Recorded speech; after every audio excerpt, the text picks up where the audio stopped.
6টি বিষয়ে সতর্ক না হলে কঠিন বিপদ। নাম্বার 1, মরা মানুষের আত্মা আপনার সামনে ঘুরে বেড়াচ্ছে। এমন কিছু দেখলে ভয় পাবেন না, আয়াতুল কুরসি পাঠ করবেন, কারণ জিনেরা মৃত মানুষের রূপ ধারণ করে ঘুরে বেড়ায়।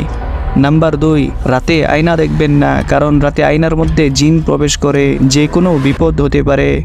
নাম্বার 3, যদি রাতে আপনি মিষ্টি জাতীয় কোনো কিছু খান, বিড়াল অথবা সাপ যদি আপনার সামনে পড়ে, তাহলে তাদের কিছু অংশ দিন, কারণ জিন বিড়াল এবং সাপের রূপ ধারণ করতে পারে।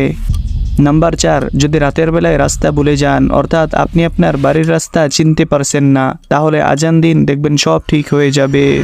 নাম্বার 5, রাতের বেলায় চিত হয়ে ঘুমাবেন না। এক প্রকার বোবা জিন রাতের বেলায় চিত হয়ে শুয়ে থাকা ব্যক্তিকে চেপে ধরেন।